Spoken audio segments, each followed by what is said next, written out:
President Joe Biden's $1.85 trillion social spending bill includes a provision that, if it becomes law, would mark the first time the federal government has offered targeted support in response to the decline of local news. The help would come in the form of a payroll tax credit for companies that employ eligible local journalists.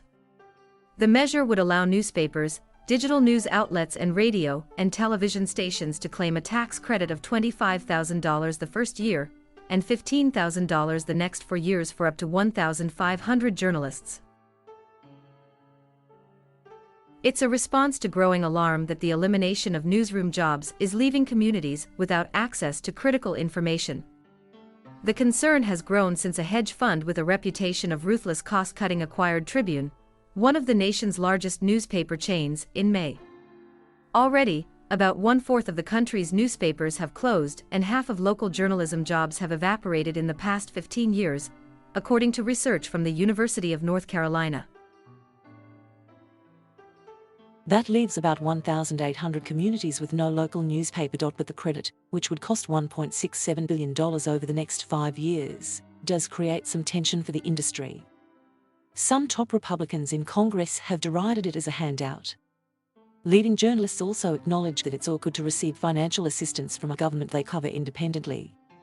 Still, given the sense of crisis the industry is facing, many journalists say the risk is worth it. This is only a reluctant response to this fear of the collapse of local news and their business models, said Stephen Waldman, president and co-founder of Report for America, an organization that places journalists in local newsrooms, including the Associated Press. Most journalists start off with a healthy skepticism about the government getting involved in helping journalism. And that's appropriate. But, he added, the reason why this is happening now is just the severity of the crisis. Government support for media, in ways direct and indirect, is not new. It goes back to the earliest days of the country when Congress subsidized periodicals' postal rates. More recently, a pandemic-era small business loan program provided millions to news organizations. The provision is supported by more than a dozen House Republicans, though the second-ranking GOP leader, Representative Steve Scalise of Louisiana, called it a scam in a recent tweet. Make no mistake, this is Biden and Dems in Congress helping pay the reporters' salaries who cover for them, he tweeted. The proposal's fate ultimately hinges on how Congress proceeds with the broader legislation, which has only attracted Democratic support and has become bogged down by divisions in the House and Senate. Notably, it is one of the few provisions to which House and Senate Democrats have already agreed. Lawmakers will resume debate on the bill when they return to Washington this coming week. Maribel Perez Wadsworth, who runs the news division of Gannett, which employs more than 4,000 journalists at USA Today and local papers such as the Arizona Republic and Detroit Free Press, called the credit a good shot in the arm. She would not specify how the money would be used.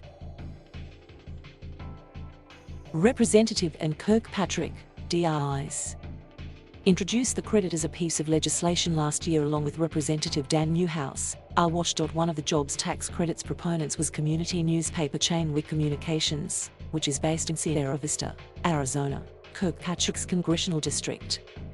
CEO Francis Wick said revenue has dropped by about half since 2009, with a steep ad sales decline during the pandemic as local businesses reduced advertising. To cut costs, the company consolidated town papers into regional titles, cut print publication days and furloughed journalists. The tax credit, which would add an extra $2 million for the company in its first year, would help the papers in the 11-state chain try to transition to a digital-centric model with more paying subscribers, Wick said. Rather than focus so tightly on cutting expenses, we need to make sure ultimately we can do our jobs, Wick said. The proposal has a key support in House Speaker Nancy Pelosi, who had long supported efforts to help local journalism. But the issue became more personal when her hometown paper, the Baltimore Sun, was among those acquired by hedge fund Alden Global Capital despite efforts by journalists and community members to steer the paper to local ownership.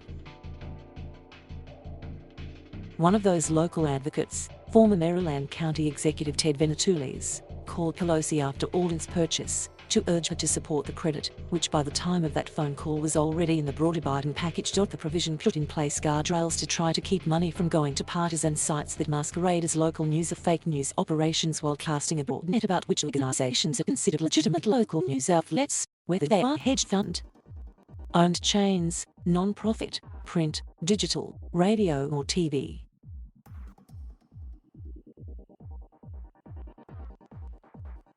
Thank you for watching. Please subscribe.